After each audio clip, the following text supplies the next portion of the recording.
몰려와도 주 섬기는 내 맘 변치 않아. 세상 즐거움 다 버리고 세상 자랑 다 버렸네. 주 예수보다 더 귀한 것은 없네. 예수밖에는 없네.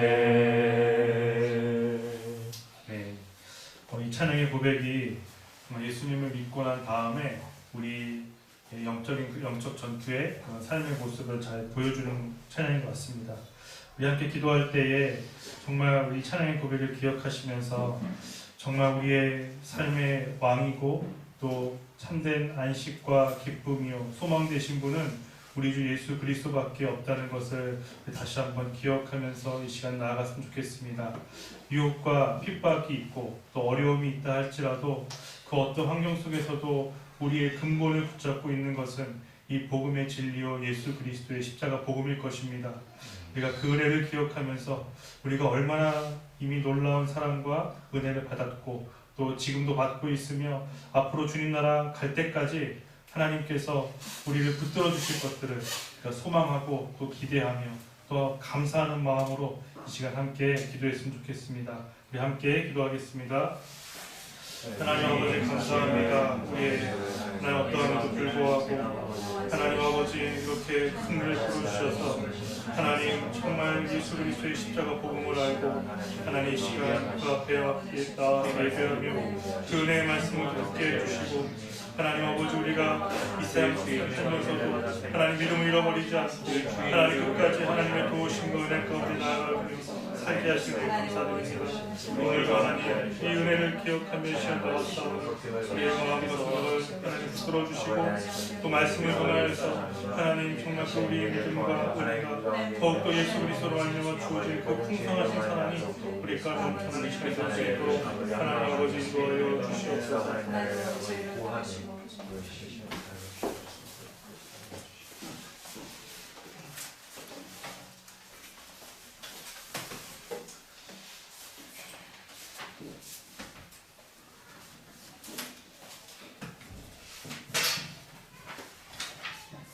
니다 너희 의인들아 여호와를 즐거워하라. 찬송은 정직한 자들의 마땅히 할 바니라. 아멘. 거룩하시고 영광스러운 하나님, 오늘 우리가 주님 앞에 예배할 때 하나님의 은혜 가운데 이렇게 죄인된 자가 우리 죄의 절정인 하나님 앞에 예배할 수 있도록 하여 주시니 참으로 감사함을 드립니다. 하나님을 알지 못하고 하나님을 반역하며 주님이 원하시는 뜻대로 살지 아니하는 그런 자들을 주님의 자녀라 여겨주시고 예수 십자가의 그 형벌대속적 죽음으로 인하여 우리를 하나님의 자녀 삼아주신 것, 그 은혜 가운데 거하게 하시니 감사합니다.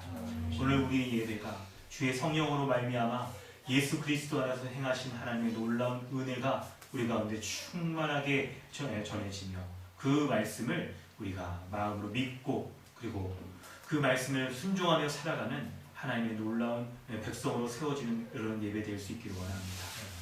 우리를 구원하여 주신 예수 그리스도 주님에 대해서 알아가고 주님에 대해서 믿고 신뢰하며 순종하며 살아가는 그런 예배자로 설 수 있는 온전한 예배 되게 하여 주시옵소서. 감사드리며 예수님의 이름으로 기도드립니다. 네. 찬송가 28장 함께 찬양하겠습니다.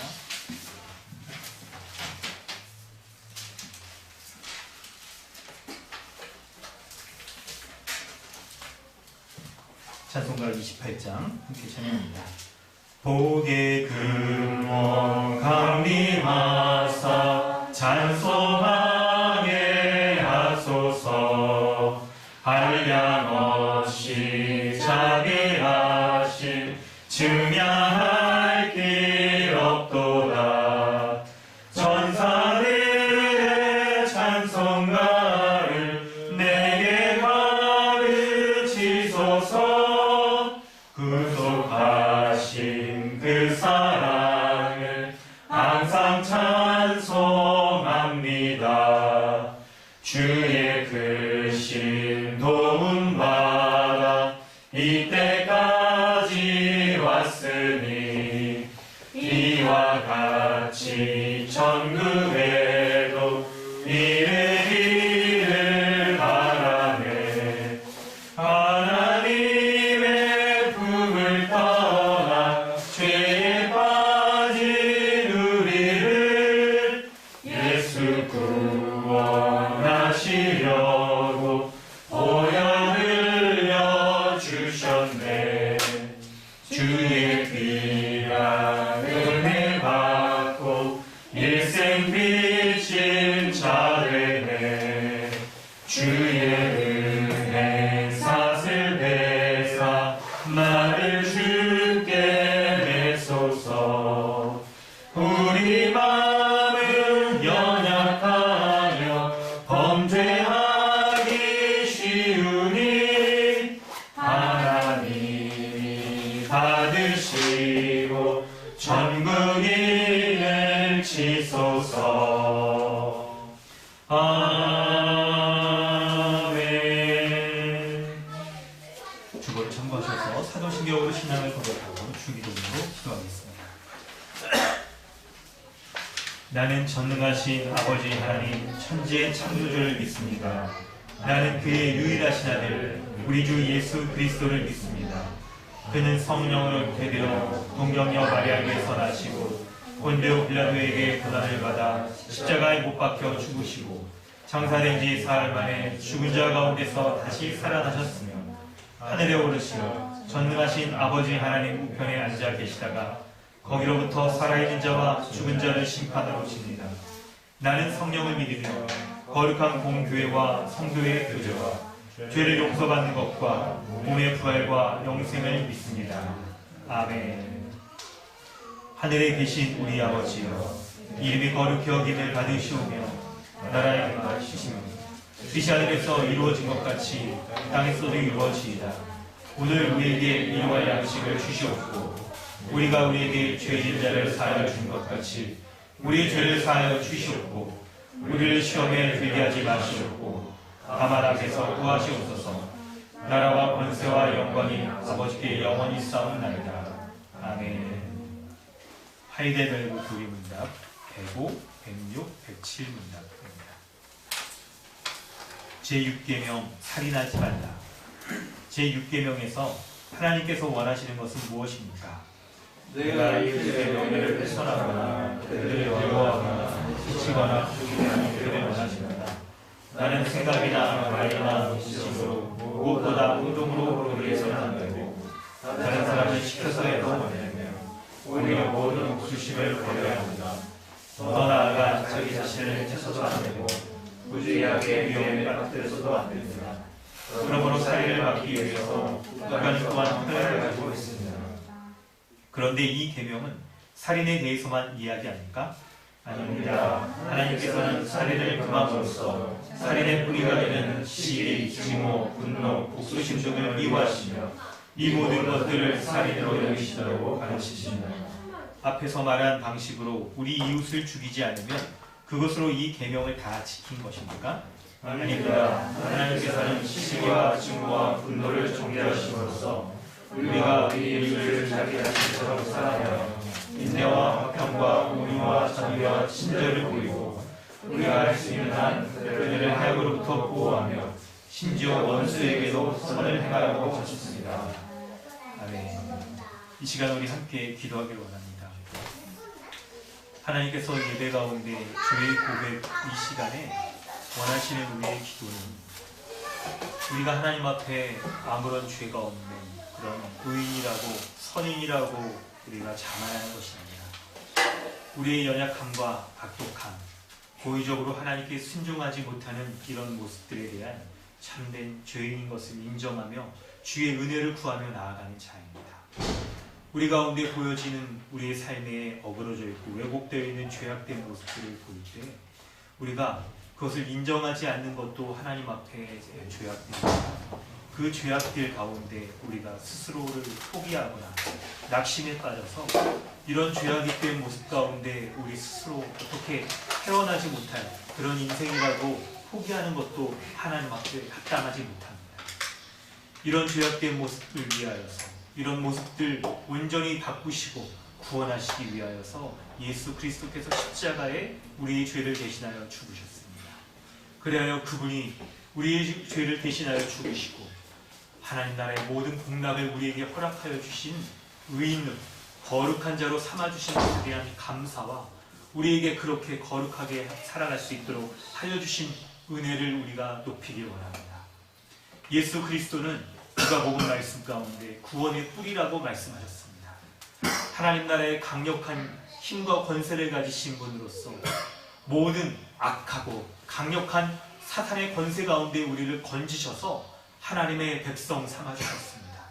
그리고 우리로 하여금 하나님 앞에 구원받은 자일 뿐만 아니라 하나님 앞에 온전히 거룩한 삶을 살아가는 그런 구원의 열매를 맺는 그런 온전한 의인된 삶을 살기를 우리에게 바라고 계십니다.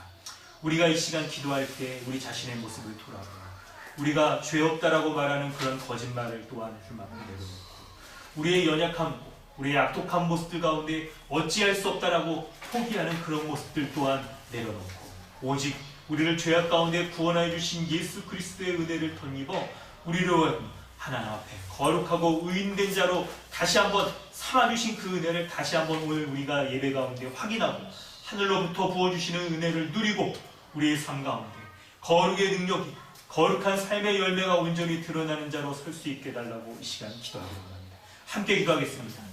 하나님 아버지 주의 은혜에 감사드립니다. 우리를 이 예배 가운데 불러주셔서 하나님 나라의 온전한 백성 삼아주신 은혜에 감사함을 드립니다.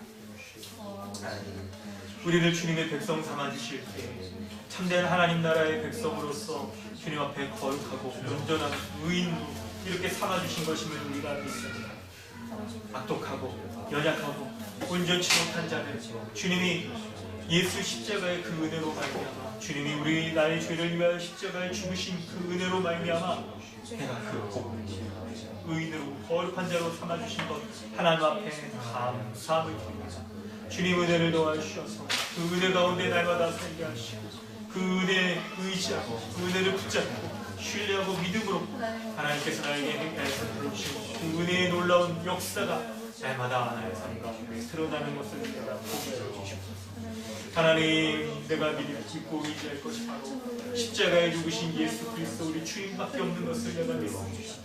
늘 이 복음 가운데 하여 복음으로 말미암아 살자, 복음으로 말미암아 승리하자, 복음으로 말미암아 의의 열매, 거룩한 삶의 열매가 드러나는 자 될 수 있도록 하여 주옵소서. 내가 할 수 없는 그것을 주님이 하셨습니다. 내가 할 수 없는 그것을 주님이 이루셨기에 그 이루신 그 은혜들을 날마다 믿으며 날마다 은혜 가운데 구하며 살아갈 수 있도록 함께하여 주시옵소서. 우리 주님이 함께하여 주시옵소서. 인도하여 주시옵소서. 아버지 하나님 아버지 주님의 은혜에 감사함을 드립니다.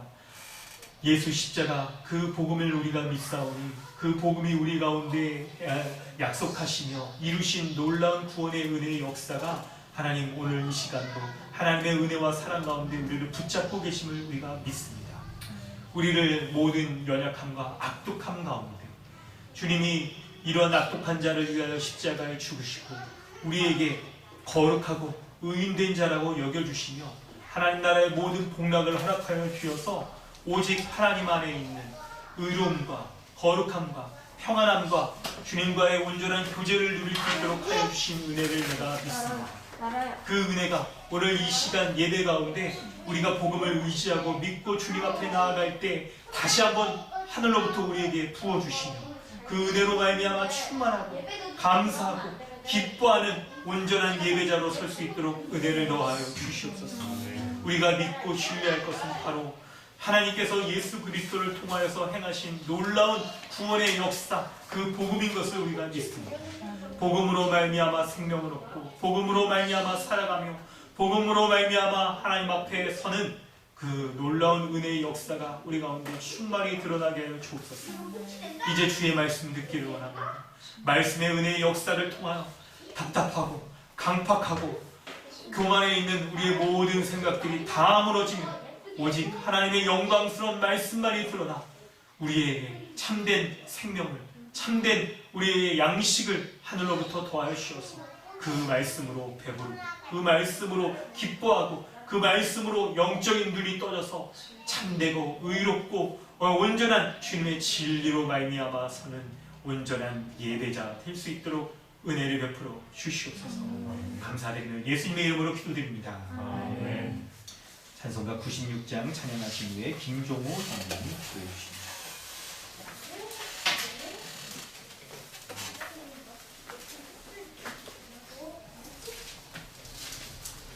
찬송가 96장 함께 찬양합니다. 예수님은 누구신가 부른 자의 위로와 없는 자의 풍성이며 천한 자의 높음과 잡힌 자의 노임되고 우리 기쁨 되시네. 예수님은 누구신가 약한 자의 가난과 눈먼 자의 빛이시며 병든 자의 고침과 죽은 자의 부활되고 우리 생명 되시네. 예수님은 누구신가 주한 자의 정함과 죽을 자의 생명이며 죄인들의 충고와 멸망자의 구원되고 우리 평화 되시네. 예수님은 누구신가 온 교회의 머리와 온 세상의 구주시며 모든 왕의 왕이요 심판하실 주님 되고 우리 영광 되시네.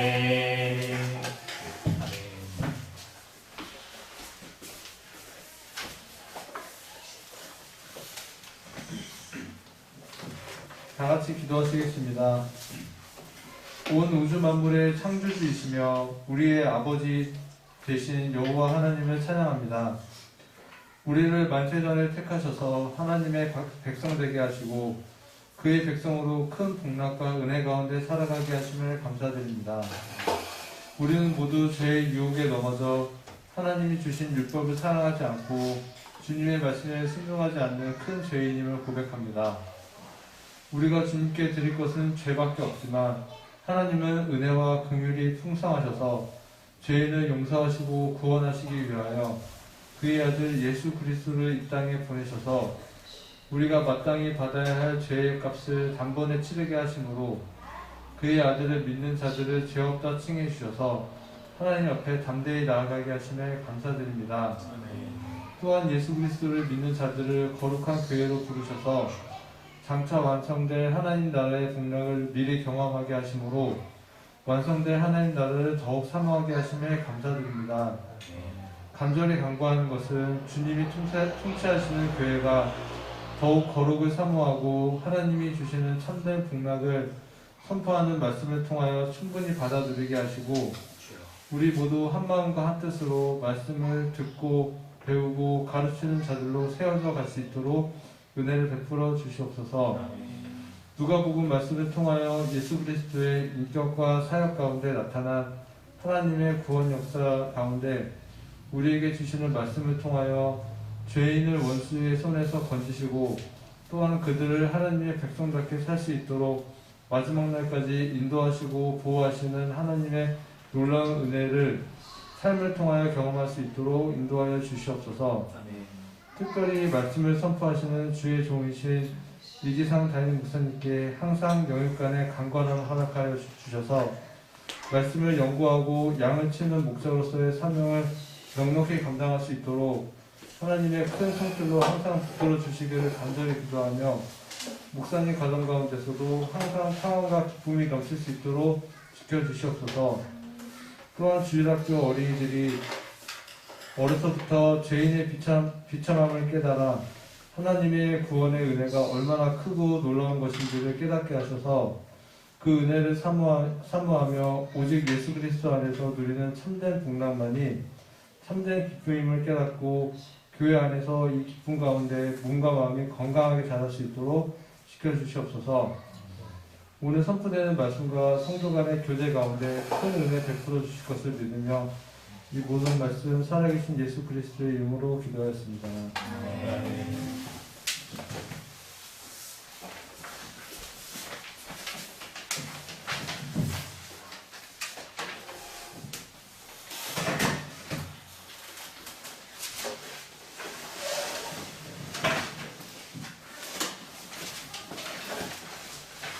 하나님께서 오늘 우리에게 주시는 말씀은 누가복음 2장 1절로 14절입니다.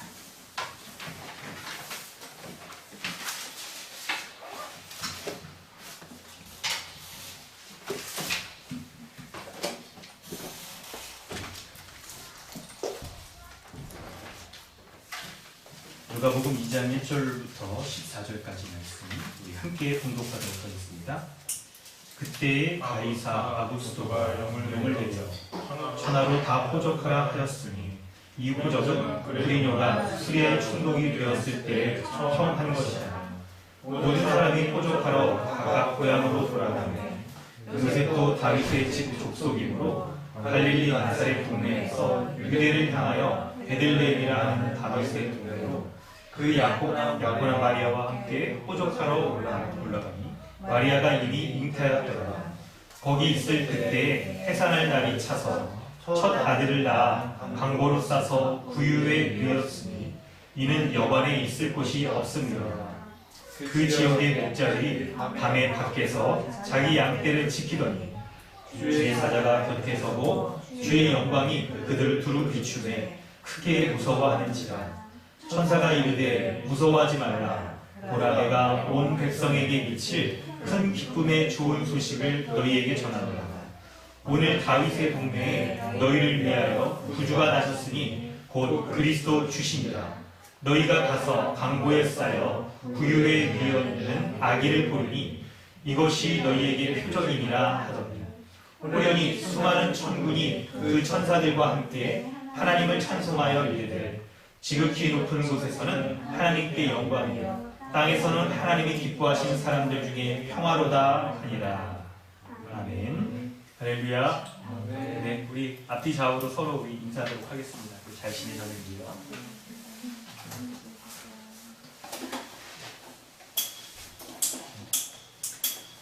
네, 오늘 말씀은 누가복음 2장 1절부터 14절까지 말씀입니다. 오늘 말씀은 예수님이 태어나신 모습, 우리 성탄에 대한 말씀인데요.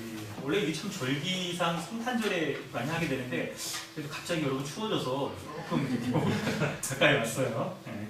어떻게 약간 순서를 좀 맞춰보려고 했는데 또 이게 인위적으로 잘 안 맞더라고요. 그래서 성탄절 때는 또 다른 말씀으로 또 하고요.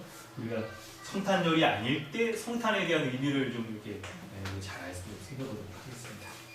우리 지난주 말씀 우리 누가복음 1장 67절부터 80절까지 말씀을 살폈는데요.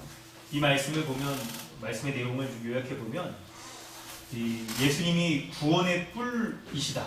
69절에 우리를 위하여 구원의 뿔을 그 종 다윗의 집에 일으키셨다라고 말씀하면서 예수님이 구원의 뿔이라고 말씀을 하셨어요. 하나님께서 이 하나님의 언약을 주셔서 그분의 하나님의 백성을 돌보시고 구원하시기 위하여서 예수님을 구원의 뿔로서 보내주셨다라고 말씀하는데 구원의 뿔이라는 게 여러분 뭔지 기억나세요? 뿔 달린 짐승들이 대부분 힘이 세요. 예수님이 강한 힘과 능력을 가지신 분이라고 말씀하는 게 바로 구원의 뿔에 대한 말씀이었어요. 그런데 예수님이 이렇게 강한 힘과 능력을 갖고 계신다는 것을 성경이 이렇게 표현하는 이유는 바로 강력한 사단의 권세로부터 죄와 사망의 권세로부터 우리를 건져내어 하나님의 백성으로 구원하여 주실 분이시기 때문에 이 구원의 뿔이라고 말씀하는 거죠. 이렇게 예수님의 강한 힘에 의해서 손에 붙들림 받아 구원받은 신자는 죄로부터 구원받은 것뿐만 아니라 보면 75절 종신토록 주의 앞에서 성결과 의로 두려움 없이 섬기게 하리라. 여러분 참 귀한 말씀이잖아요. 우리의 일평생 동안 우리가 구원받은 이후에 하나님 앞에 거룩하고 의로운 자로 살아갈 수 있도록 하시는 것이 바로 예수님이 구원의 뿌리신 예수님이 우리에게 베풀어 주신 은혜라고 말씀하는 거예요. 그래서 우리는 바로 십자가의 이 종신 언약, 이 언약 가운데 우리가 살아가면서 구원의 그리고 거룩과 의의 모든 것들을 우리에게 허락하여 주신 은혜를 베풀어 주신 것이죠. 이제 오늘 본문은 이렇게 이어집니다. 강한 힘과 능력을 가지신 예수님이 드디어 태어나신 겁니다. 오늘 2장 1절부터 14절은 크게 세 부분으로 나눌 수가 있습니다. 첫 번째 부분은요, 1절부터 7절, 그리고 8절부터 12절, 13, 14절이죠. 오늘 말씀을 이렇게 세 부분으로 우리가 살필 때 1절부터 7절 말씀을 보면 가이사 아구스토라는 이런 사람이 로마 이 사람이 총독이었는데 이 사람이 로마 황제였는데 모든 사람이 다 포적하라. 자기 동네로 가서 포적하라는 거죠. 주민등 신고 같은 거 하는 거예요. 그래서 자기 동네로 다 돌아가야 되는 일이 벌어집니다. 그때 예수님을 잉태하고 있었던 마리아 그리고 요셉도 자기 고향으로 요셉의 고향으로 이렇게 돌아갑니다. 베들레헴으로 돌아가는 거예요. 이렇게 돌아가서 예수님이 이제 태어나려고 하는데요. 그때 예수님이 태어난 장소가 굉장히 독특한 면이 있어요. 7절에 보면 강보에 쌓여서 구유에 누였다. 여관에 있을 곳이 없었다. 이렇게 말하면서 예수님이 태어난 이 장소가 굉장히 여기 본문에 중요하게 설명이 되어집니다. 그리고 8절부터 우리 12절까지 말씀을 보면 예수님이 태어나셨을 때 주의 사자가 굉장히 나타나서 예수님이 태어나신 그 기쁜 소식 10절이죠. 보라, 내가 온 백성에게 미칠 큰 기쁨의 좋은 소식. 이게 뭡니까? 굿뉴스, 복음이죠. 큰 기쁨의 복음을 너희에게 전하노라 라고 말하면서 예수님이 근데 무엇이 복음인지를 12절에 보면 너희가 가서 강보에 쌓여 구유에 누여 있는 아기를 보리니 이것이 너희에게 표적이니라. 표적이라는 거예요. 복음 메시지를 알 수 있는 표적이 뭐냐면 예수님이 강보에 쌓여서 구유에 누여 있는 거. 요게 복음의 큰 사인이라는 거예요. 복음이 무엇인지를 알게 해주는 거예요. 그래서 우리는 오늘 본문 가운데 예수님이 강보에 쌓여 누여 있었다는 게 어떤 것인지를 잘 살펴야 되는 거죠. 그리고 이렇게 큰 구원의 기쁜 소식을 전해주시는 예수님은 13, 14절에 보면 수많은 이 천군 천사들이 다 찬양하는데 예수님에 대해 찬양하는데 두 가지예요. 하나님께 영광, 지극히 높은 곳에는 하나님께 영광이요, 그리고 땅에서는 하나님이 기뻐하시는 사람들 중에 평화로다. 그래서 하나님께 영광, 사람에게 평화. 이게 바로 예수님이 태어나신 그 의미에 대한 내용들입니다. 우리가 본문의 전체적인 내용을 이렇게 살폈는데요. 이제 각 문단별로 내용을 좀 더 이렇게 상세하게 살펴보도록 하겠습니다. 네, 우리 이렇게 날씨가 이렇게 춥고 그래도 우리 잘 모여서 다들 건강하시고 그렇죠. 규지 형제 가족도 이렇게 실순잔치하고 이렇게 줌으로 지금 함께하고 계세요. 반갑습니다. 조심히 운전 앞에 잘 보시고 조심히 운전하시고. 사실 오늘 말씀을 이렇게 설교를 준비할 때 참 절기설교가 어려운 면이 있어요. 이게 성탄절에 딱 하면 그래도 성탄절에 사람들이 기대하고 소망하는 바가 있어서 이게 참 잘 이게 뭐 이렇게 전하면 또 이게 기쁨이 있고 막 그러죠. 막 애들 발표회도 하고 연말이고 그러니까 다들 막 이렇게 마음이 또 이렇게 다 넉넉해져요. 사실 성탄절 이럴 때는. 근데 설교자의 입장에선 이게 매년 똑같은 성탄절이고 이 메시지가 이게 크게 달라지는 바가 있겠어요? 예수님 태어나셔서 기쁨이다, 복음이다 이런 얘기인데 그래도 여러분 좀 이렇게 마음에 이게 좀 이렇게 문을 좀 이렇게 여셔서 오늘 말씀 가운데 우리가 세세하게 좀 살펴보면서 무엇이 정말 복음인가, 내가 이 복음의 메시지를 상투적으로 이렇게 신앙적인 매너리즘에 우리가 빠지기가 쉽잖아요. 이게 참 뭔가 이게 익숙해져 버리면 매너리즘이란 게 우리에게 탁 찾아와서 복음의 큰 기쁨의 좋은 소식인데 그걸 알고는 있지만 별로 이렇게 감흥도 적고, 또 이게 복음의 기쁜 소식이 우리에게 딱 이렇게 영향력 있게 드러나는 바가 적어지는 게 이게 사람의 모습이거든요. 이게 죄인된 특징이거든요. 그래서 여러분, 설교하는 저도 설교할 때 본문을 이렇게 막 왜곡하거나 그럴 수는 없으니까, 그러더라도 이 복음의 말씀 가운데 우리가 착 붙잡아야 되는 것이 무엇인가 하는 것들을 여러분이 전하고요.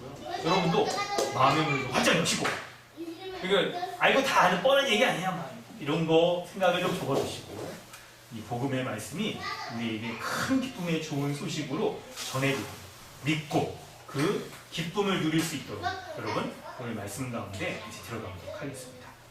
1절부터 7절 말씀을 보면 예수님이 태어나신 동네가 소개돼요. 예수님은 근데 다윗의 동네인 베들레헴에 태어나셨다라고 기록되고 있어요. 요셉과 마리아가 원래는 나사렛이란 동네에 살았어요. 나사렛이란 동네에 살았습니다. 그런데 지금 호적을 올리기 위해서 요셉의 고향인 베들레헴에 가서 해산하는 모습을 보이고 있어요. 여러분, 이때 예수님 태어난 장소가 굉장히 여기서 중요하게 여겨져요. 왜 이 장소가 중요하게 여겨질까요? 그 이유는 크게 표면적인, 그리고 보다 중요한, 심층적이라고 그러죠? 본질적인 이유가, 그러니까 본문의 설명이 돼요.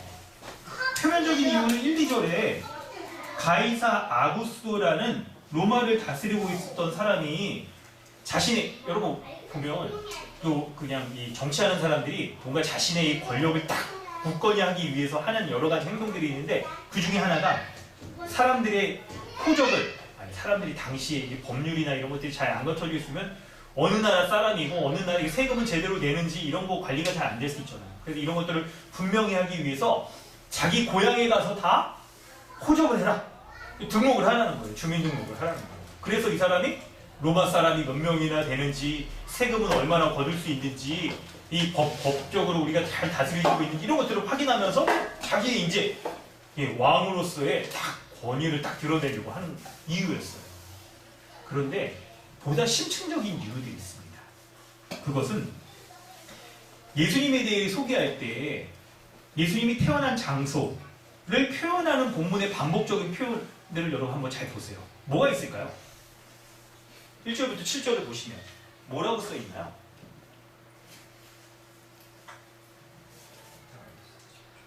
그렇습니다.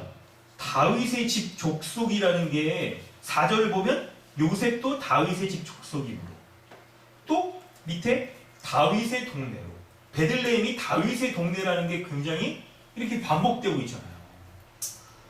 그리고 11절에도 보면 천사는 여러분 하나님의 메신저이기 때문에 천사가 말하는 것은 곧 하나님이 말씀하시는 것과 같은데, 다윗의 동네에 너희를 위하여 구주가 나셨다라고 말하면서 이 다윗의 동네에 예수님이 태어나셨다, 베들레헴에 태어나셨다는 게 굉장히 중요하게 여겨지고 있어요. 그래서 우리는 예수님이 왜 이곳에 태어나셔야 됐는가 하는 것들을 단순하게 아구스토가 이렇게 가라고 호적하라고 했으니까 라고만 생각하면 안 되고, 이것은 뭔가 하나님이 이루실 일들이 지금 역사 가운데 벌어지고 있는 것이구나 하는 것들을 생각해야 되는 거예요. 바로 그게 뭐냐면요, 오늘 여러분 참고 본문을 우리가 사무엘하 7장 12절 13절, 누가복음 1장 30절 33절을 찾아보면 우리가 잘 알 수가 있습니다. 자, 여러분 본문을 한번 보겠는데요. 여기 참고 본문, 서정길 형제가 한번 사무엘하 읽어주세요. 내 수완이 차서 내 조상들과 함께 누울 때 내가 내 몸에서 나는 내 씨를 내 뒤에 세워 그의 나라를 견고하게 하리라. 그는 내 이름을 위하여 집을 건축할 것이요 나는 그의 나라 왕위를 영원히 경고하게 하리라. 사무엘 하면 여러분 여기 누가 드러나냐면 다윗이에요. 다윗. 하나님께서 다윗에게 너의 수완이 차서 내 조상들과 함께 내가 이제 누울 때 다윗이 이제 죽게 된다는 거죠. 그럴 때 내가 하나님이 다윗의 몸에서 날 씨를 뒤에 세워서 다윗의 후손 가운데 태어난 사람이 하나님의 나라를 다윗의 나라를 견고하게 하리라. 근데 여기서 다윗의 나라는 이 다윗이 다스리는 나라지만 이것은 하나님의 나라. 다윗이 하나님의 대신하는 하나님의 통치를 대신하는 왕이었잖아요. 그래서 다윗을 통하여 드러나는 하나님의 나라인데 그래서 그의 이름을 위하여 집을 건축하고 하나님은 하나님 그의 나라 왕위를 견고히 하리라 라는 약속을 주셨어요. 다윗의 후손 가운데에서 하나님의 나라를 다스릴 왕이 그 나라를 견고하게 세울 왕이 태어난다는 거예요. 누가복음 1장 30절 33절을 보면 하나님이 다윗에게 하신 이 약속이 어떻게 성취되었는지 우리가 알 수가 있습니다. 문영진 형제가 한번 읽어주세요. 천사가 이르되 마리아여 무서워하지 말라. 내가 하나님께 은혜를 입었느니라. 보라 내가 잉태하여 아들을 낳으리니 그 이름을 예수라 하라. 그가 큰 자가 되고 지극히 높으신 이의 아들이라 일컬어질 것이요 주 하나님께서 그 조상 다윗의 왕위를 그에게 주시리니 영원히 야곱의 집을 왕으로 다스리실 것이며 그 나라가 무궁하리라. 아멘. 마리아가 잉태했을 때 천사가 하나님의 말씀을 전하는데요. 이거 아들을 낳을 건데 예수라 하라. 그가 큰 자가 돼 지극히 높으신 이의 아들 하나님의 아들이라 일컬음을 받을 거예요. 그런데 하나님의 아들인 그 조건이 있는데 32절 후반부부터 하나님께서 그 조상 다윗의 왕위를 그에게 주신다. 사무엘의 말씀에 나온 내 씨를 내 뒤에 세우겠다라고 했는데 바로 그 씨가 바로 예수님이라고 지금 말씀을 하고 있는 거예요. 그래서 예수님이 태어나셔서 영원히 야곱의 집 다윗의 후손 그 왕으로 다스리실 거며 그의 나라가 예수님의 나라가 무궁하리라. 예수님이 다스리셔서 성취하시는 하나님의 나라가 무궁하리라 라고 이렇게 약속하고 있는 거예요. 그 약속이 이제 예수님 오심으로써 이루어지고 있는 거예요. 그래서 여러분 오늘 본문을 보면서 예수님이 태어나려고 할 이 동네에 베들레헴이 중요하게 여겨지는 게 바로 예수님이 다윗의 이 동네인 베들레헴에서 태어나심으로 그분이 바로 다윗의 약속 가운데 태어난 바로 하나님 나라를 완성할 세울 왕으로서 오시는 분이다 라는 것을 우리가 알 수가 있는 거예요.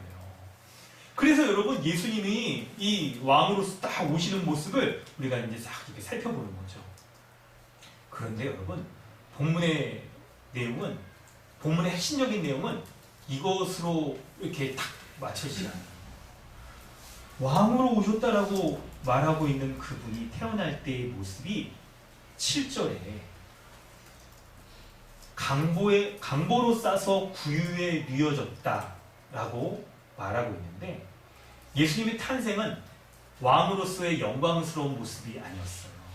하나님의 아들임에도 불구하고 강보에 쌓여 이게 겉싸개죠. 우리 이런 게 그것에 쌓여서 말구유에 누워있는 아주 비천한 모습으로 태어났어요. 여관에 있을 곳이 없었다라고 말하는 모습이요. 빈자리가 없어서 여관에 이게 빈방 없어요. 우리 성탄절에 그거 이렇게 드라마 같은 거 하는 거 아시죠? 단순하게 자리가 없어서 예약을 못 해가지고 예약이 밀려서 이렇게 됐다. 그 정도가 아니라 정말 왕으로 예수님 딱 모셨다라고 한다면 사람들이 너도나도 자기 그냥 여관방 그거 비워줘가지고 예수님이 여기 오시라고 이렇게 했을 거 아니에요. 그런데 왕으로 오신 그 예수님이 왕에 합당하는 그 모습으로 딱 지금 태어나시는 것이 아니라 황실 같은데 아구수도 이런 사람이 있어야 되는 그런 장소에 태어난 게 아니라 강보에 쌓여 구유에 누워졌다. 말구유 있잖아요. 말들이 먹는 마구간에 태어난 거죠. 마구간에. 이런 매우 낮은 곳에 오셨다는 것을 말씀하고 있는 거예요. 여러분 근데 이 놀라운 이 복음의 내용 가운데 우리가 예수님이 태어나신 모습이 우리가 12절에도 살펴보겠지만 이것이 복음의 표적이라고 말씀하고 있잖아요. 과연 예수님이 강보에 쌓여 구유에 태어나신 것이 다윗의 동네에 딱 태어난 왕이신 분이 딱 이렇게 태어난 것이 무슨 의미인가 우리가 살펴봐야겠는데, 예수님의 출생은 영광스러운 모습보다, 왕에게 어울리는 모습이라기보다 매우 비천하고 낮아져서 겸손한 그런 모습이었다는 겁니다. 여러분 지금 갓난아기잖아요. 갓난아기 예수님. 여러분 뭐 예수님이 정말 막 우리 예수님 하면 능력 있게 구원의 뿌리라고 그랬습니다. 능력을 행하시는 분이기 때문에 갓난아이로 태어나자마자 그냥 태어나서 그냥 자기가 탯줄을 혼자 자르고 기저귀도 자기가 차고 막 이랬을 거라고 생각할 수 있는데, 갓난아이의 모습으로 태어나신 거예요.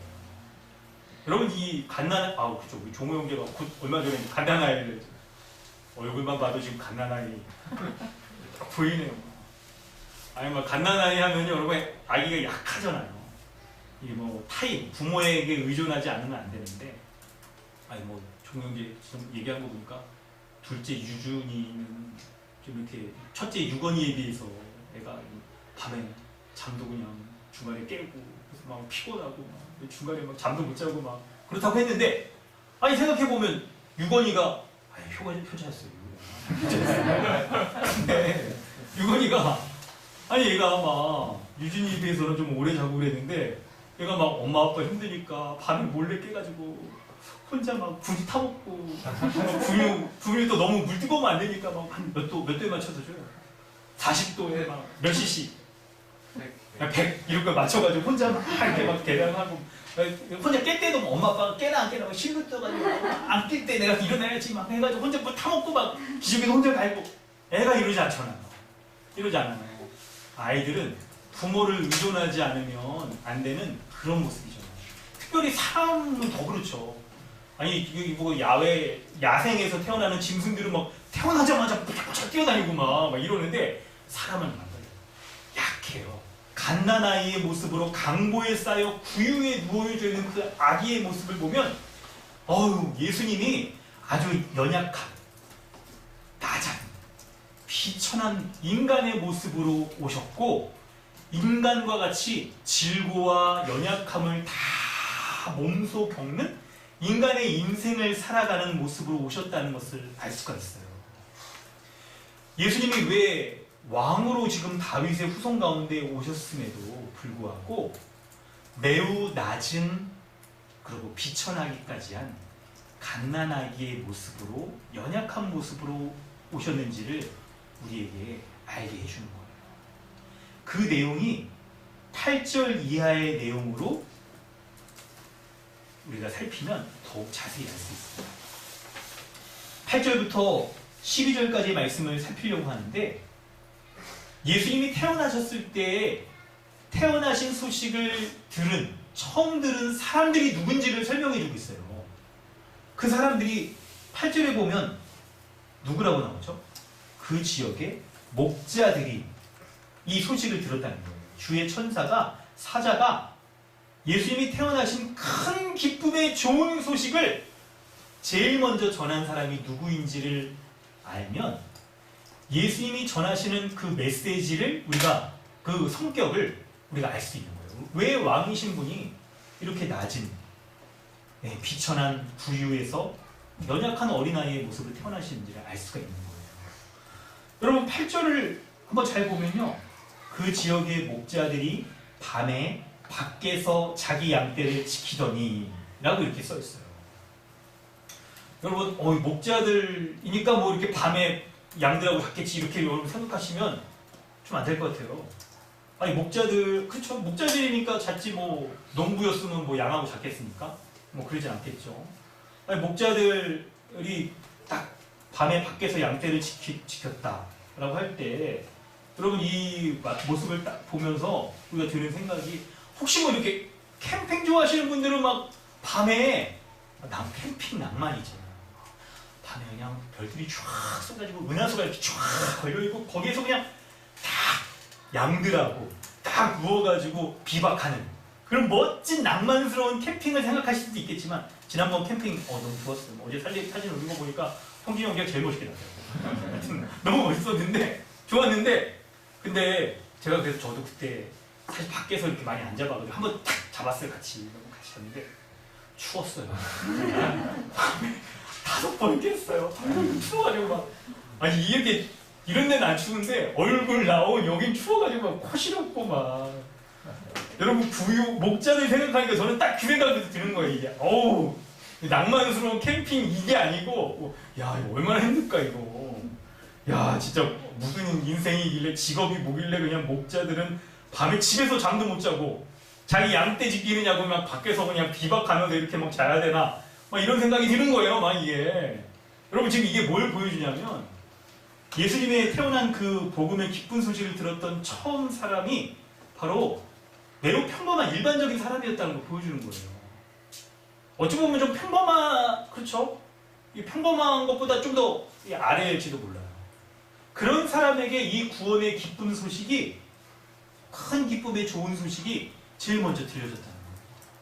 이 구원의 큰 기쁨의 좋은 소식이 가이사 아구스토에게 예수님이 황실에서 태어나서 그곳에 있는 높은 사람들에게 먼저 복음의 기쁜 소식이 전해진 것이 아니고 이렇게 가장 일반적이고 평범한 사람들에게 이 예수님 태어나신 소식이 전해졌다는 거예요. 여러분 이것은 우리에게 무엇을 알려줍니까? 예수 그리스도의 탄생하신 그 소식은요. 세상에 아주 권력 있는 사람, 명예로운 사람 막 이런 사람들만이 아니라 이스라엘의 아주 평범한 목자들에게 전해졌다는 거예요. 여러분 복된 소식은요.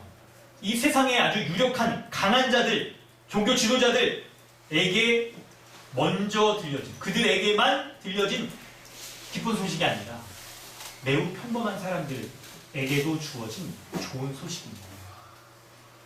온 인류를 구원하시기 위한 예수 그리스도는요. 당시 황제 누구였습니까? 가이사 아구스토가 아니라 바로 강보에 쌓여 구유에서 태어나신 연약한 모습으로 오신 예수 그리스도이심을 드러내주는 거예요. 여러분 하나님께서 이 본문을 통하여 우리에게 말씀하시려는 것은 무엇입니까? 주의 사자가 천사가 밤에 밖에서 양떼를 치던 이 목자들 매우 평범한 일반적인 일상적인 삶을 살았던 목자들에게 복음을 전한 이유가 뭐겠어요?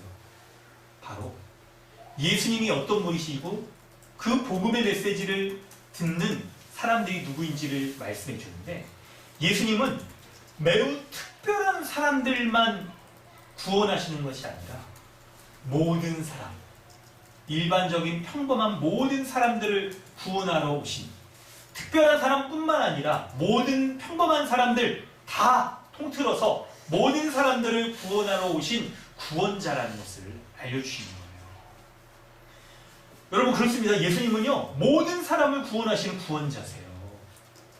그리스도께서 기름 부은 이제 하나님 나라의 왕으로서 그분의 백성을 구원하시는 구원주이신데요.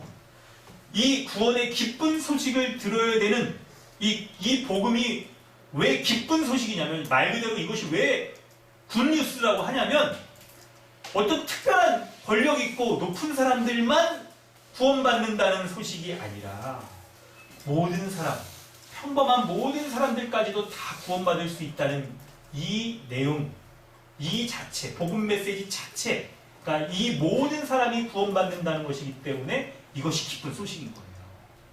여러분 생각해 보세요. 세상에 종교가 많죠. 기독교도 뭐 종교 중에 하나라고 말한다면 그렇게 말할 수 있을 겁니다. 그런데 세상의 다른 종교들과 기독교에 매우 다른 면이 있어요. 매우 다른 면이 있어요. 여러분 타종교나 이런 것들을 잘 생각해 보세요. 이 현격하게 다른 면들이 어떤 종교들이나 다 이런 종교들은요. 종교적인 어떤 특별한 대상 아니면 종교적인 어떤 체험이 있는 특별한 사람 아니면 특별한 지식이 있는 종교적인 어떤 특별한 체험이나 지식이 있는 사람들만 구원받고 그들만 이렇게 그들의 삶이 거룩한 삶을 살아갈 수 있다라고 여겨지는 방식이에요. 여러분 이걸 제가 몇 번 이렇게 설명드렸지만 상향식 종교와 하향식 종교의 차이성 몇 번 말씀드렸잖아요. 세상의 종교들은 상향식 종교예요. 이 사람들이 겪고 있는 어려움들을 해결하기 위하여서 구원자, 종교가 신적 존재가 필요한데 특별한 지식이나 아니면 종교적인 특별한 체험, 그래서 막 이렇게 그렇죠 여러분, 종교적인 그런 체험, 뭐 신비한 걸 환상을 본다거나 뭐 특별한 뭐 언어를 말한다거나 아니면 그러니까 하나님 쫙 접신을 한다거나 막 이런 식으로 하는 이런 체험이나 아니면 특별한 지식을 가진 사람들만 우리가 보다 우리의 자 이렇게 왜곡되어 있는 모습 가운데 나아질 수 있다라고 여기는 상향식 종교인 거예요.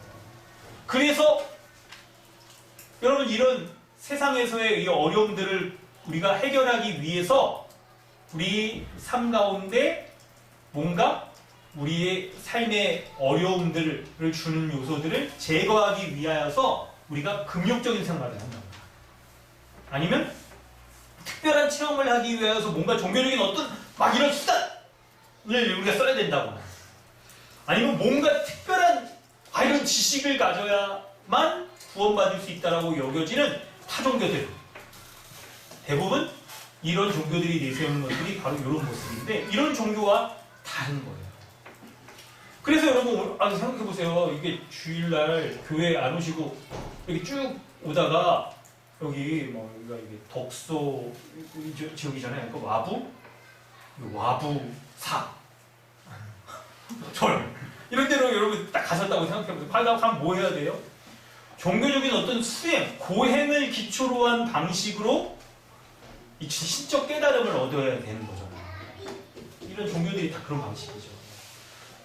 그런데 그래서 그런 소수의 특별한 사람들만 구원받을 수 있다고 여기는 게 타종교의 방식인데 이런 사람들이 아니라 모든 평범한 사람들 어떤 방식으로 특별한 어떤 지식이나 고행, 절제, 이런 체험 이런 걸 갖지 않아도 예수 그리스도께서 하나님 나라의 왕으로 오셨다는 것을 믿기만 하면 되는 믿음의 방식으로 누구나 이것을 믿기만 하면 되는 방식으로서 구원받을 수 있다는 이것이 타종교와 구별되어지는 기독교만의 놀라운 이 복음의 내용인 거예요.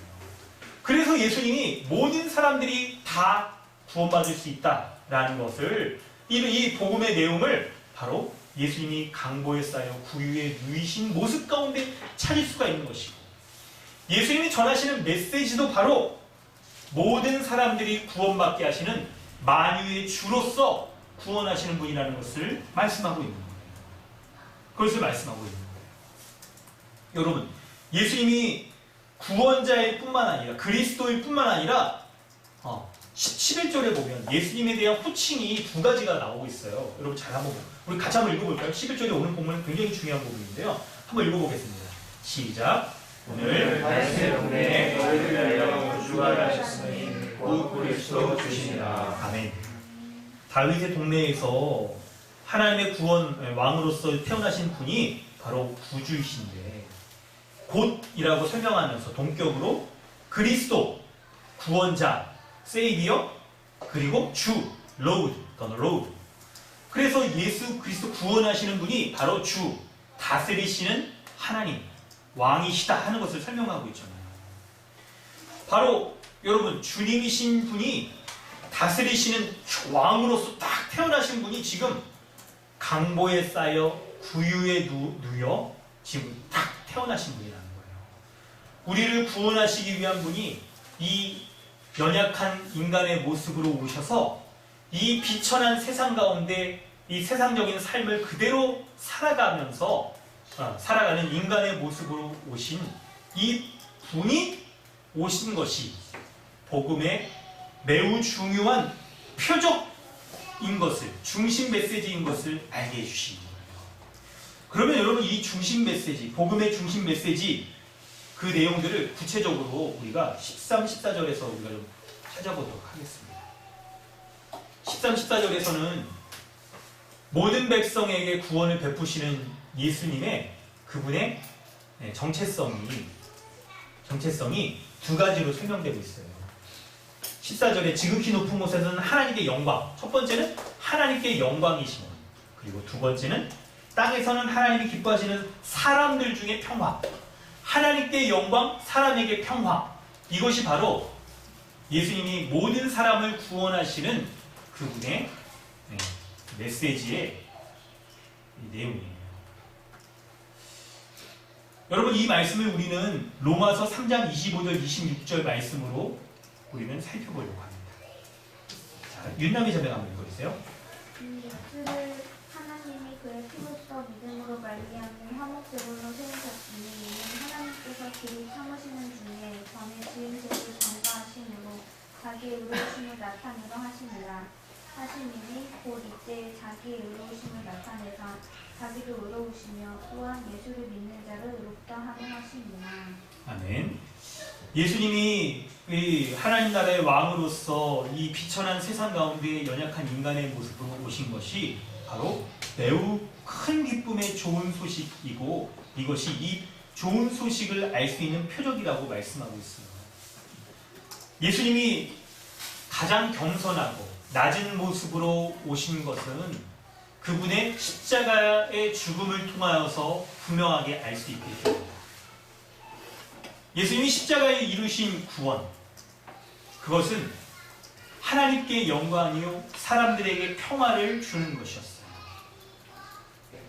예수님의 십자가는 죄인을 구원하시는 하나님의 공의와 사랑을 공히 이 두 가지를 같이 드러내주는 겁니다. 하나님의 긍휼과 은혜와 사랑을 드러내줄 뿐만 아니라 이것으로 구원하시는 하나님의 은혜를 드러낼 뿐만 아니라 죄에 대해 심판하시는 하나님의 거룩과 공의를 드러내주는 겁니다. 그래서 25절 로마서 3장 25절에 하나님이 이 예수를 그의 피, 십자가의 죽음, 죄에 대한 대가를 지불하신 죽음으로 말미암아 화목제물로 세우셨는데요. 화목제물로 예수를 죽이심으로 뭐예요? 네, 전에 지은 죄를 간과하셨대요. 그럼으로써 하나님의 의로우심을 드러냈어요. 죄인된 자를 그냥 구원해 주시는 게 아니라 예수 그리스도가 죄인을 대신하여 십자가에 죽으심으로써 하나님의 의로우심을 드러내시고, 그리고 그 예수가 십자가에 죽으신 것을 믿는 자를 26절 예수 믿는 자를 의롭게 하신다라고 말씀합니다. 그래서 죄인에 대한 하나님의 사랑과 은혜를 베풀어 주시는 것이죠. 여러분, 하나님이 예수 그리스도를 통하여서 행하시는 놀라운 그 은혜가 십자가를 통해 드러났는데, 십자가 가운데 드러난 예수님의 그분의 정체성, 아이덴티티는 바로 영광과 평화, 이 두 가지를 공히 드러내요. 하나님의 영광을 드러내서 그분이 하나님의 공의를 만족시켜 죽으셨으며, 그리고 사람들을 사랑하여 주셔서 예수 그리스도가 십자가에 죽으신 것을 믿는 자들을 온전히 구원하여 주신다라고 하는, 그리하여서 구원의 결과로서 사람들에게 평화를 주시는 분이 바로 예수님이라고 말씀하고 있는 거예요.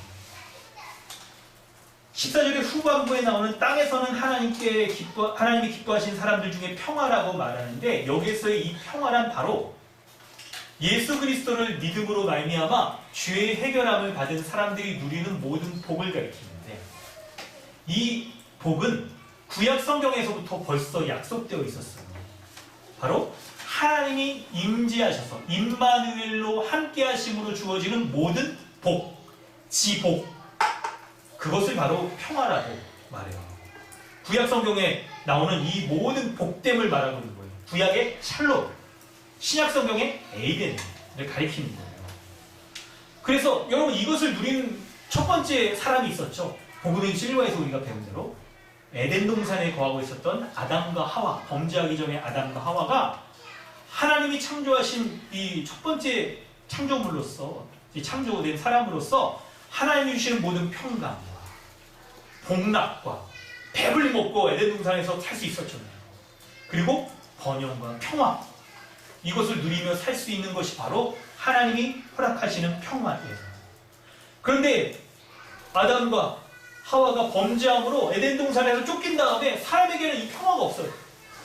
하나님과의 적대적인 관계 가운데 의식주에 먹고 사는 문제도 더 이상 하나님이 공급하여 주시는 것으로 사는 에덴 동산에서 쫓겨났기 때문에 근심과 걱정, 이런 것들이 우리 인생 가운데 끊이지 않고 나타나요.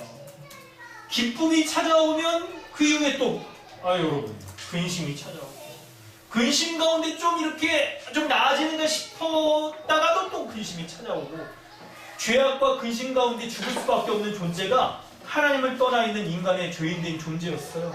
그런데 이런 죄인된 존재, 이런 사람을, 이런 죄인들을 강력한 구원에 뿌리신 예수님이 구원하여 주심으로 그분이 겸손한 왕으로 태어나셨다는 것을 믿는 자에게 이 평화, 하나님이 임재하셔서 주시는 모든 복됨을 주신다라고 약속하고 있는 거예요. 그 약속을 바로 주신 것이 그 복음의 내용을 알 수 있는 표적으로서 주신 것이 예수님이 하나님 나라의 왕이신데 강보에 쌓여 구유에 누여있는 그 모습, 그거 하나만 딱 보더라도 우리가 알 수가 있는 것이죠. 딱 보더라도 알 수가 있는 거예요. 여러분, 오늘 본문의 말씀을 우리가 이제 메시지를 정리해 보려고 합니다. 가장 중요한 메시지는 예수 그리스도께서 하나님 나라의 왕으로 오셨다는 거예요. 그런데 그분이 겸손한 인간의 모습으로, 비천한 모습으로 오셔서 십자가에 죽으셨습니다. 그것으로서 비천한 모습으로 십자가에 죽으심으로 모든 사람을 구원하시는 구원자가 되셨고, 그 예수님의 구원자로서 비천한 모습으로 십자가에 죽으신 구원자가 하나님의 영광을 드러내요. 뿐만 아니라 사람들에게는 평화를 끼치시는 분이라는 것을 알려주고 있는 거예요. 그럴 때 여러분, 예수님이 이런 하나님 나라의 모든 복락, 구원을 이루시는 방식이 무엇일까요? 오늘 본문에서 우리가 적극적으로 집중해서 좀 살펴볼 바가 이겁니다. 두 번째로, 예수님은 겸손한 방식, 비천한 방식으로 구원을 이루시는 하나님 나라의 왕이세요. 예수님이 태어나신 출생의 모습을 보면 영광스러운 모습, 왕으로서 그냥 권위 있는 모습으로 태어나신 모습보다 강보에 쌓여 구유에 누워있는 매우 비천한 모습이었어요. 갓난아이의 모습 기억나시죠? 여러분? 전적으로 부모를 의존할 수밖에 없는 그런 모습. 인간됨의 모든 연약한 모습을 다 겪으시는 그 인생을 살아가시는 분으로 오신 거예요. 예수님이 이렇게 낮고 연약한 비천한 인간의 모습으로 태어나신 것은 그분이 겸손한 왕으로 오셨다는 것을 보여주는데, 예수님이 겸손한 왕으로서 그분의 구원을 이루시는 대표적인, 그 목적이 바로 십자가에서 드러납니다. 그분의 겸손함과 낮으심이 바로 십자가에 다른 사람을 위하여 죽으심으로, 자신을 희생하여 다른 사람을 위하여 죽으심으로 죽은 그 십자가의 대속적 죽음 가운데 드러나는 거예요. 여러분, 십자가에 죽으신 예수 그리스도, 그분을 믿을 때 우리에게 주어지는 은혜가 골로새서 1장 13절, 마지막으로 우리가 좀 중요하게 살펴볼 부분인데요. 우리 배우석 성사님 한번 읽어주실까요? 그가 우리를 흑암의 권세에서 건져내사 그의 사랑의 아들의 나라로 옮기셨으니. 아멘. 예수 그리스도가 우리를 흑암의 권세에서 건져내신대요. 흑암의 권세라는 건 뭡니까? 이 죄와 사망의 권세 가운데 비천한 인생을 살아갈 수밖에 없는 인생을 가리키잖아요. 그런데 그런 이 비천한 인생을 건져내기 위하여서 예수님이 어떻게 하냐면 비천한 인생의 모습으로 낮아지셔서 사람과 똑같은 모습으로 질고를 겪으심으로써 그 사람들을 건져내신다는 거예요. 그게 바로 뭐예요? 십자가인 거예요. 예수님은 죽으실 이유가 없었어요. 그분이 죄 없는 하나님의 아들이기 때문에, 거룩한 분이기 때문에. 그런데 사람들을 죄악 가운데 건져내시기 위하여서 죄인인 인간의 모습으로 모셨고, 그 연약함들을 다 감당하셔서, 몸소 감당하셔서 십자가에 죽으셨다. 그것을 믿는 자들을 흑암의 권세에서 건져내신다는 거예요. 그리고 그것을 믿으면, 예수님이 비천한 모습으로 십자가에 죽으신 것을 믿으면 어떻게 된다고요? 사랑의 아들의 나라, 그 사랑의 예수 그리스도의 나라, 예수 그리스도가 다스리셔서 사랑 가운데 건져주시고 모든 복락들, 곧 평화, 복락, 하나님과의 친밀한 관계, 교제, 진노로부터 벗어나서 아들로서 누리는 모든 복됨을 누릴 수 있는 그 은혜들을 베풀어 주신다고 약속하고 있는 거예요. 그런데 여러분 중요한 건 그 단서, 그 전제, 그 복됨을 누릴 수 있는 전제가 뭐냐면 여러분 이 말씀을 우리에게 적용하는 것이 참 귀한데 어떤 예수님을 믿어야 되냐면 우리가 믿고 있는 복음의 메시지, 내용, 그 표적의 내용이 뭐냐면 바로 겸손한 모습으로 오신 예수 그리스도, 비천한 모습으로 십자가에 죽으신 예수 그리스도를 믿어야 이 사랑의 아들의 나라에 거하여 평화를 누릴 수 있다라고 약속하고 있는 거예요. 비천한 모습으로 십자가에 죽으신 예수 그리스도를 믿는다는 것은 무엇입니까? 바로 예수님이 죄인의 모습으로 오시고 십자가에 죽으신 것이 내가 당했어야 될 죄의 형벌을 대신하여 죽으셨다는 것을 인정하는 거예요. 그래서 예수 그리스도가 나를 위하여 십자가에 죽으심으로 십자가에 죽으신 예수 그리스도를 믿을 때 그리고 그분의 다스림에 순종하며 살아가는 이런 자들이 그의 사랑의 아들의 나라, 하나님 나라에 들어갈 수 있다는 것을 믿는 거예요. 우리에게 중요한 것은 바로 믿음의 이 대상, 내용, 그리고 그 주님에 대한 순종이 중요한 거예요. 덮어놓고 여러분 믿지 마십시오. 예수님이 누구신지 바로 알고 우리가 믿는 믿음의 내용이 무엇인지를 제대로 알고 믿는 게 참 중요한 거예요. 그럴 때 세 번째는요. 예수님은 특별한 사람만 구원하시는 것이 아니라 모든 사람을 구원하러 오신 구세주세요. 예수 그리스도께서는 가난하고 연약한 평범한 사람들에게 놀라운 구원의 은혜를 베풀어 주셨어요. 이 말씀을 보면 여러분 예수님께 구원받는 사람은 누구인지를 알 수가 있어요. 사람의 처지, 우리의 상태, 그것은 어찌하든지 간에 예수 그리스도를 믿기만 하면 어떠한 차별도 두지 않으시고 누구나 다 하나님 나라의 평화를 누리게 해주시는 분이세요. 예수님은 약하고 비천한 모습으로 이 땅에 오셨고 그분의 이 땅에서의 삶도 바로 우리가 겪는 그 질고를 동일하게 겪으면서 살아가셨어요. 코로나 시대에 오셨으면 만약에 예수님도 마스크 쓰고 막 힘들어 하셨을 거예요. 인간이 겪는 어려움들, 약함을 다 겪으면서 살아가시는 거예요.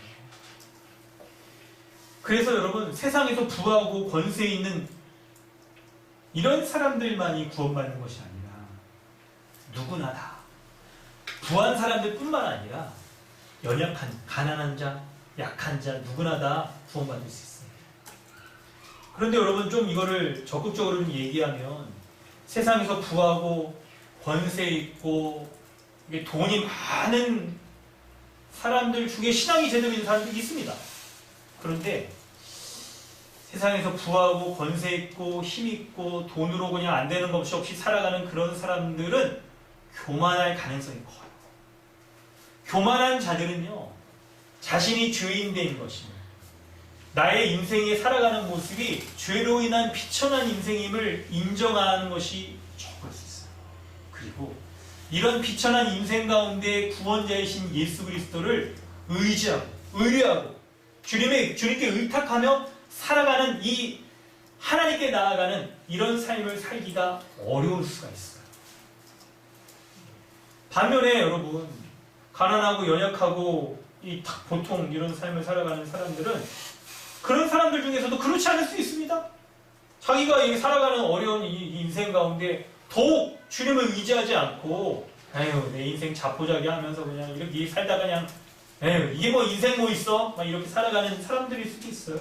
근데 반면에 이런 연약함 가운데 주님의 은혜를 구하고 우리의 질고를 아시는 분이 바로 예수 그리스도, 그분이 이 비천한 인생의 모습으로 오셨다는 것을 믿고 주님께 나의 인생을 의뢰하고 맡기고 나아감으로 주님 주신 이 평화를 누리겠다라는 이 복음의 메시지를 받아들일 수 있게 되는 거예요.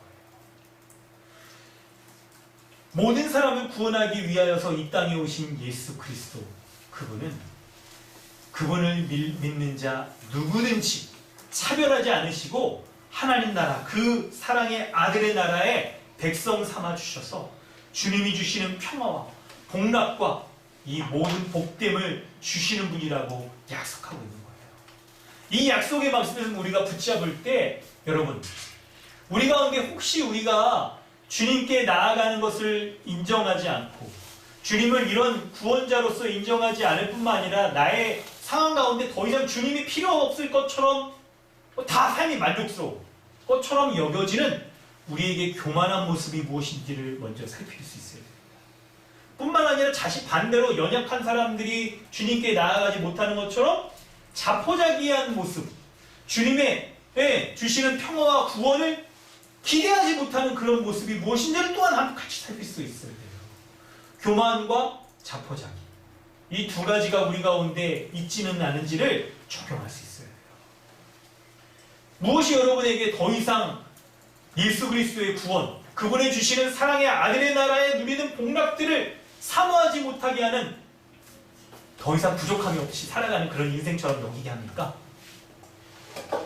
여러분, 혹시나 그런 모습들이 있다면 그런 것들 가운데 내가 이렇게 부하고 권세에 있어서 이 세상 나라가 전부인 것처럼 막 살아가는 그런 사람처럼 교만한 자가 아니었는지를 돌아볼 수 있어야 됩니다.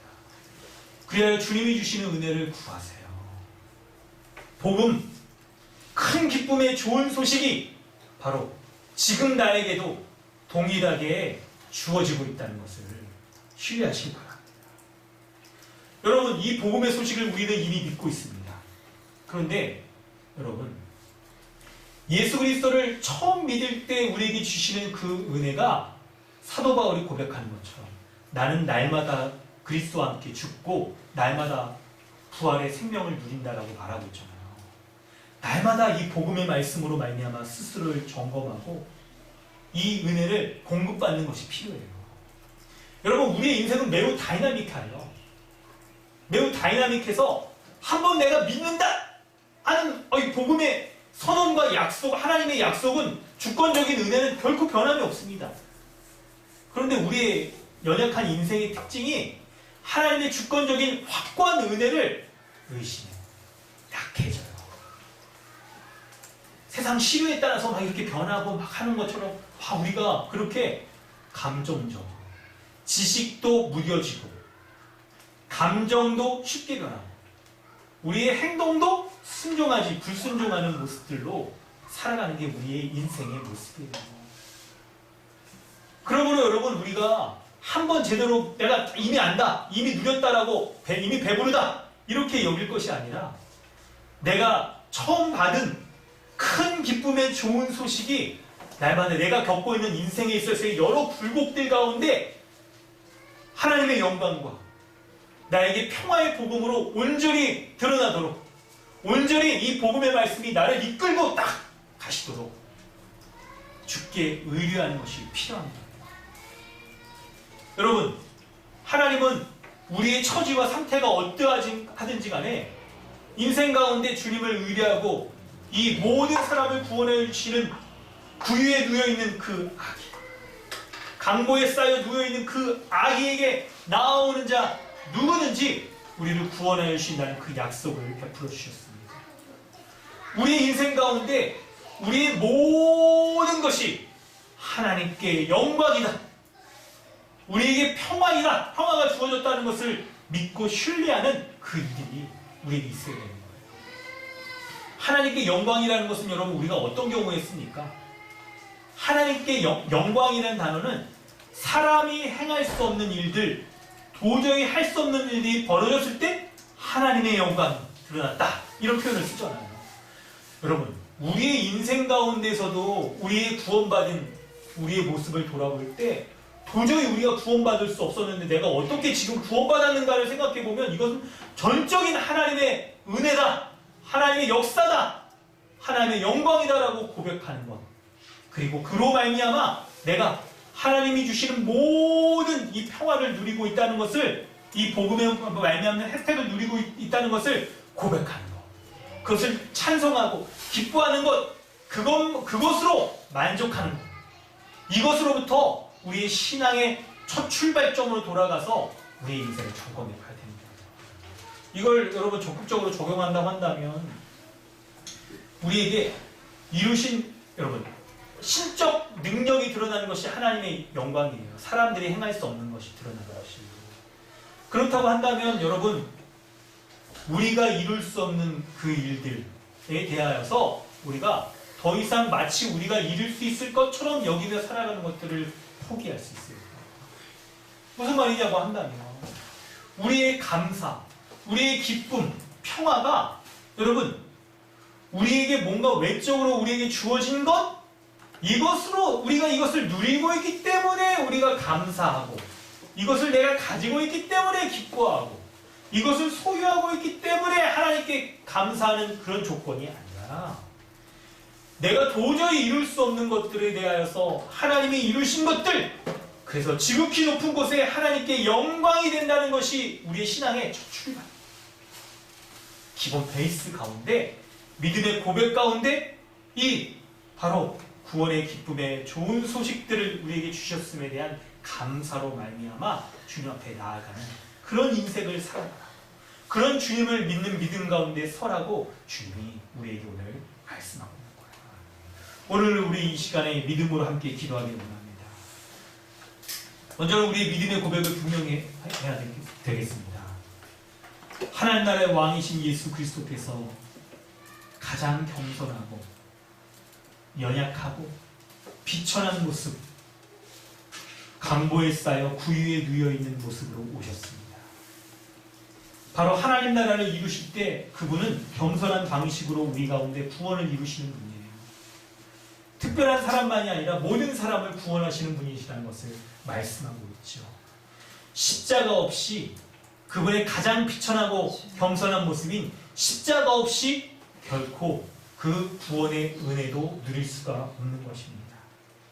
우리의 인생 가운데서도 우리가 가장 낮은 죄인인 것을 인정하며 죄로 말미암은 비참함 가운데 살아갈 수밖에 없는 인생이라는 것을 인정하며 주님 앞에 나아갈 때 그런 사람에게 영광과 평화를 허락하여 주시는 거예요.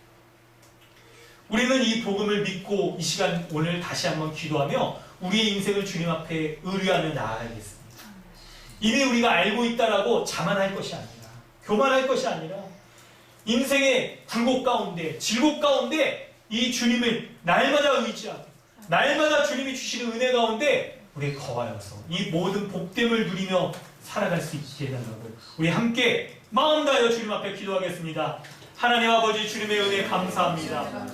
오늘 본문 가운데 이 귀한 복음의 말씀 너희를 위하여 강보에 쌓여 구유에 누여 있는 악인을 부리니 이것이 너희에게 표적이다라고 말씀하신 그 말씀이 참된 복음의 말씀 큰 기쁨의 복된 소식인 것을 내가 믿습니다.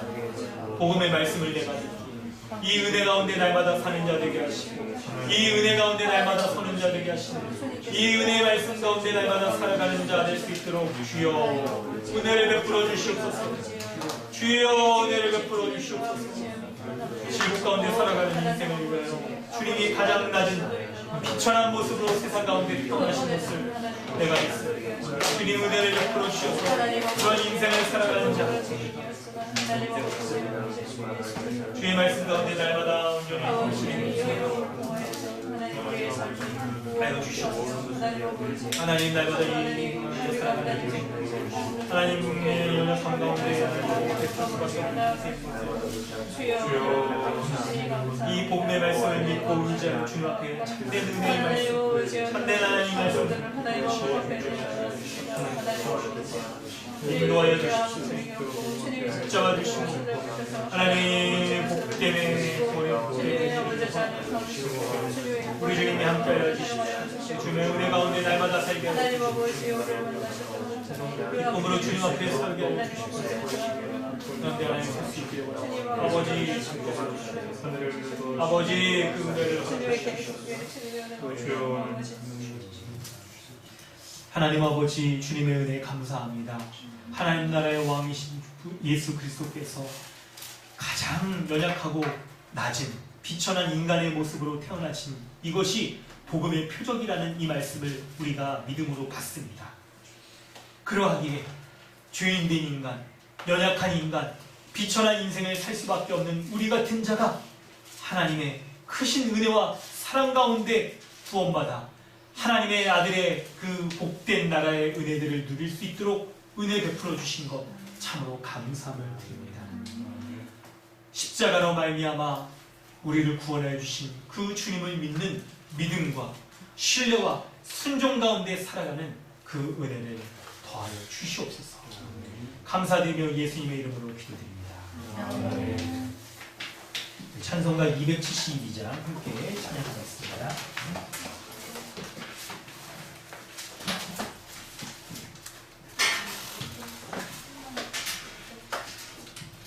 찬송가 272장입니다. 고통의 멍에를 벗으려고 예수께로 나갑니다. 자유와 기쁨 베푸시는 주께로 갑니다. 병든 내 몸이 튼튼하고 빈구한 삶이 구해지며 죄악을 벗어버리려고 주께로 갑니다. 낭패와 실망 당한 뒤에 예수께로 나갑니다. 십자가 은혜 받으려고 주께로 갑니다. 슬프던 마음 위로받고 인생의 풍파 찬양하며 영광의 찬송 부르려고 주께로 갑니다. 교만한 마음을 내버리고 예수께로 나갑니다. 복 되신 말씀 따르려고 주께로 갑니다. 실망한 희롱 힘을 얻고 예수의 크신 사랑 받아 하늘의 기쁨 맛보려고 주께로 갑니다. 죽음의 길을 벗어나서